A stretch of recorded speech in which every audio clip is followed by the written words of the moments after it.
Ariketa honetan ikasiko dugu egiten logotipoak. Horretarako artxibo, crear eta logotipos. Hemen ditugu hainbat aukera egiteko. Adibidez, 3D outline emango diogu eta hemen zabaltzen zaigu beste leiho bat. Leiho honetan aukeratu dezakegu adibidez ze patroi erabil nahi dugun, adibidez hartuko dugu marroi hau. Eta hemen idatziko duzue zuen izena. Hemen aukera dezakegu tamaina, igual txikiago egin dezakegu, eta letra ere. Igual, duzuen aldatu letra, aukeratzen dugu, letra. Eta hainbat parametro daudela. Ematen digu aceptar, eta berak sortzen du dokumentu berri bat, zure izena, idazten duena, eta fijatzen bazarete, hemen egin ditu 3 geruza ezberdin. Bat, dana, ondo bat eta itzal bat jarrita beltzez, bestea, zeukana zuk aukeratutako patroiarekin idatzita zure izena, eta azkena dauka ondo beltz bat eta idatzita zuen izena txuriz. Berak uzten du horrela, berak aurkezten du horrela, zuek gustukoena aukeratu, eta hori gordeko duzue, exportar como, eta jarriko duzue 3D outline PNG zen horrekin sortu dugu. Ematen diozue, eta gordeta daukazue.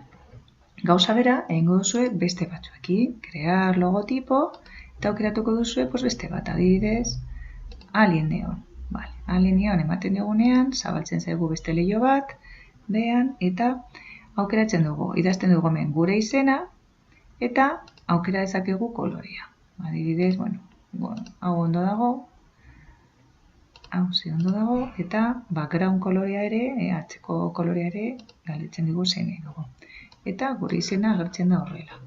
Gauza bera, hemen daukagu hauxe zegoela holan, ikuste dut hau hartu duela horia gu geneukalako hemen horia aurreko kolorea, probatuko dugu, igual gorria jarriko dut, eta berriro egingo dugu, artxibo, crear logotipo, eta hartuko dugu berdina.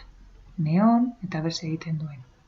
Probatuko dugu, aceptar, berdina mantenduko dugu, eta hemen klikatuz gero, hemen betu. Gorria jarri digu geruza honetan, testuak jarri digu guk atzeko kolorea, geneukan atzeko kolorea, aurreko kolorea barkatu.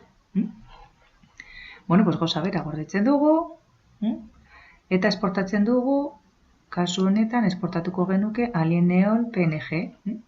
Esportar, eta badaukazue. Gero, jarraitu behar dituzue, batzuk gehiago egiten, crear logotipo, eta probatu. Badira oso interesgarria direnak, politauak, eta hainbat dituzuenean, txertatuko dituzue PNG moduan gorde dituzunez, txertatu daitezke dokumentu batean, dokumentu hori igo tarea, klasruneko tarea honetan.